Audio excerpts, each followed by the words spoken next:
everybody, welcome. My name is Matthew. Thank you for joining again.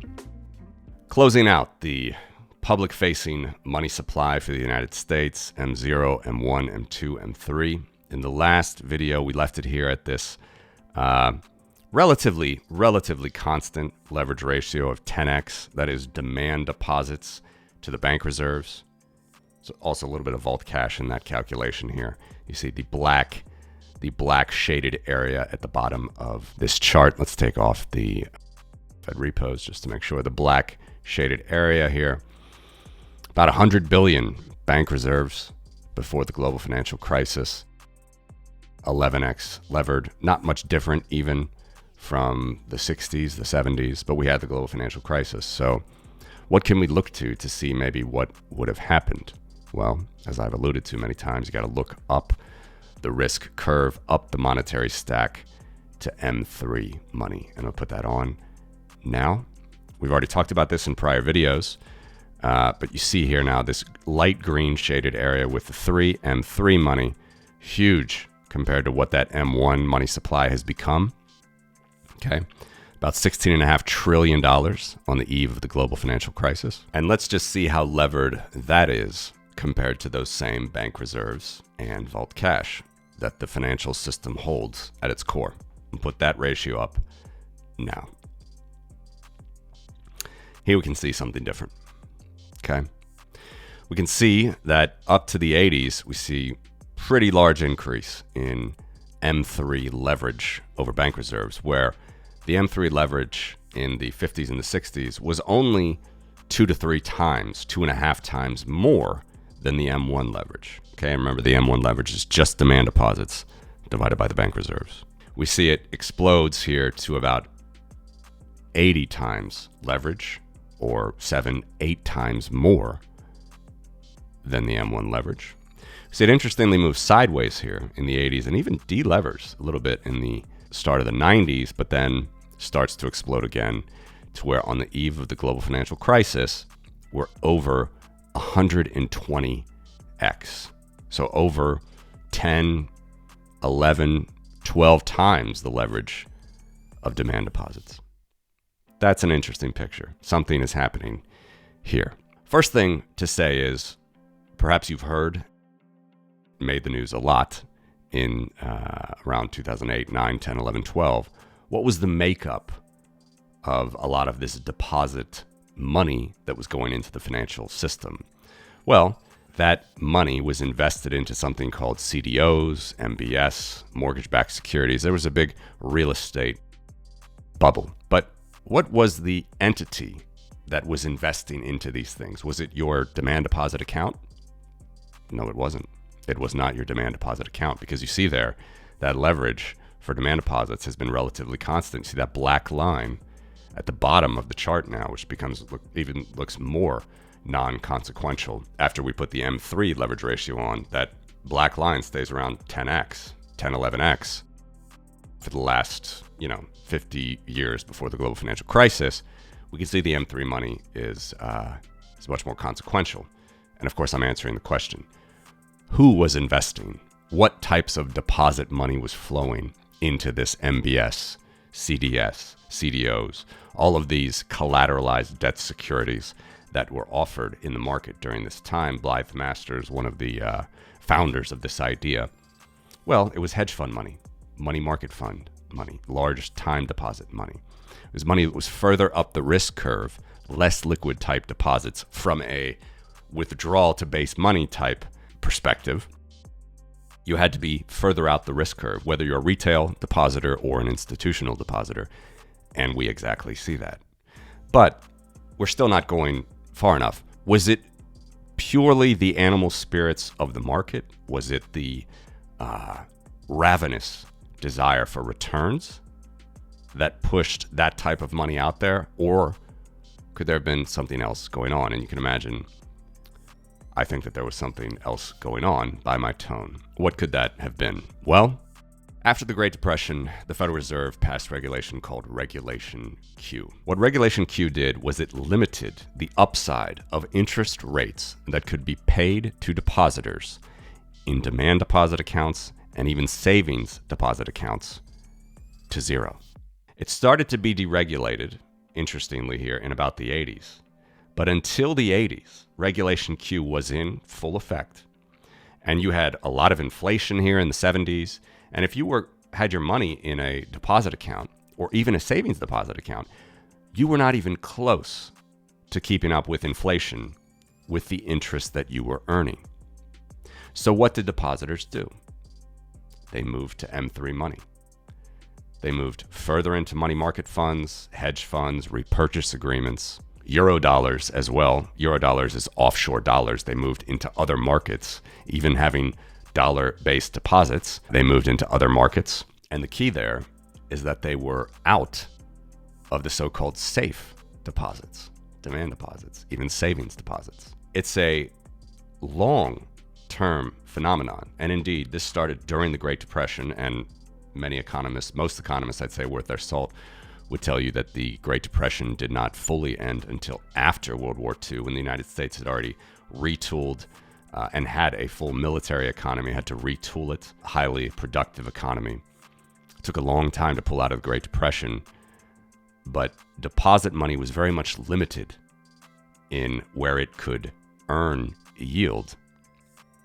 If you were in the site or on demand or checking other checkable deposits, credit union type money, you were very much limited versus if you went outside of that. And that's exactly what happened. So you see, by the 1980s, M3 money is 7-8 times levered over M1 money. Interesting, it moves sideways here. In fact, Regulation Q started to be deregulated, not fully. Savings deposits would pay a little bit more on those deposits, interest, and they were allowed to.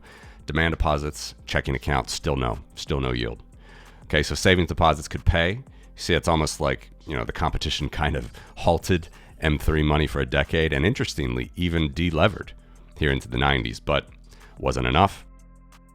M3 money still exploded. Regulation Q is still in effect for checking deposits all the way until 2011, post-GFC. We get to this 120 times leverage on the eve of the global financial crisis, and the crisis occurs. So this, in my opinion, is a broader perspective, a much more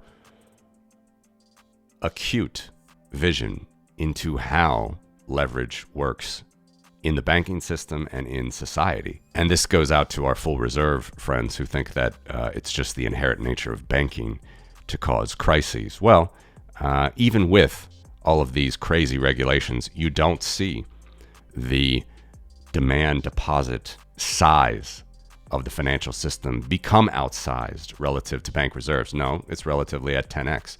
What you do see is outside of that, the higher risk, up the risk curve, leveraged money, M2 money, M3 money in particular, explode. Taking a moment to remind you that this show is brought to you by Trezor, home of the original Bitcoin hardware wallet. For over 10 years now, Trezor means business in Bitcoin security and functionality. When using their wallet software Trezor Suite to connect to the Bitcoin network, you're automatically connected via Tor, protecting your identity and giving you full control of your coins in a fully open source manner, both on the software level and on the hardware level. So head on over to Trezor.io to grab your brand new Trezor Safe 5 with a secure element, as well as a ton of available accessories to back up your keys and keep your coins safe. And that's precisely what you would expect to happen if regulations in the financial economy limited the amount of interest that depositors could receive on demand deposits and savings deposits. Okay, so it's M3 money that was the problem leading up to the global financial crisis. It was not demand deposits. Post-GFC, your guess is as good as mine. You just look at these lines, look at the shape of these curves. Everything is way different post-GFC than pre-GFC. Okay, our ratios are out of whack. Our ratios are theoretically less levered. We see demand deposits, as I mentioned in the last video, are 100% collateralized now by bank reserves. The black shaded area there. 1, 2x leverage. Unbelievable, unbelievably safe, right? We see that M3 money divided by bank reserves is about what demand deposits were before. Look at that red line, how similar it is to the black line pre-GFC. We're completely covered. Not completely, but you would look at this and be like, wow, this is not a levered system.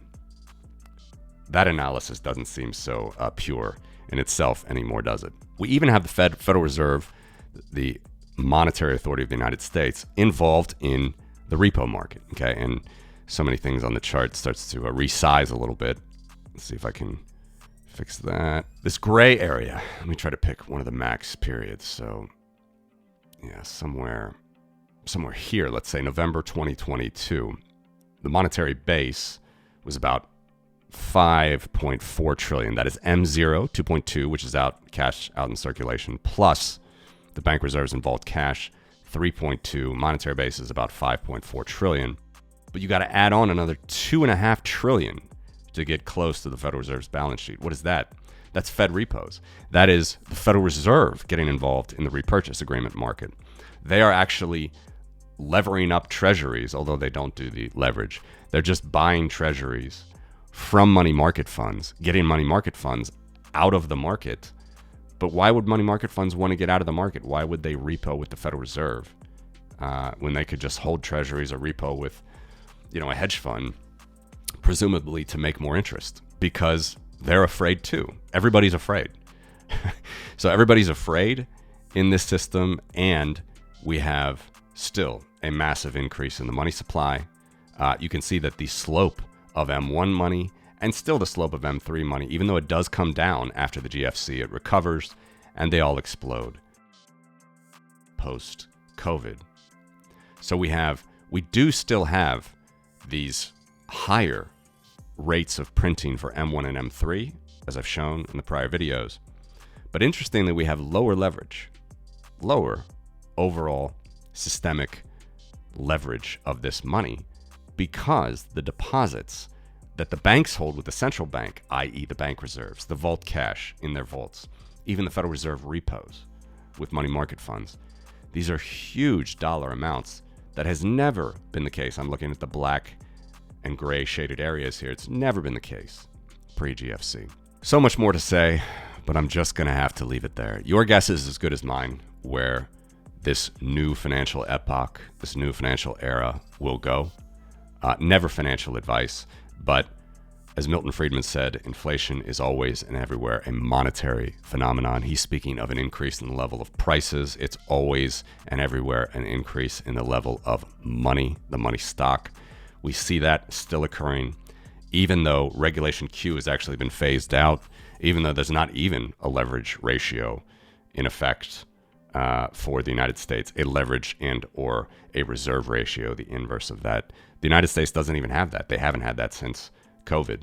Very strange. Very strange. Regulations have been twisted and turned. Money has been printed. This is how it looks. I hope this gave you a broader picture of why certain things happened in the past, specifically M3 money getting out of control pre-GFC, and also might lead you to be cautious about the purchasing power of your dollar post-GFC with all the money printing. Going to leave it there. Thanks for watching. Take care.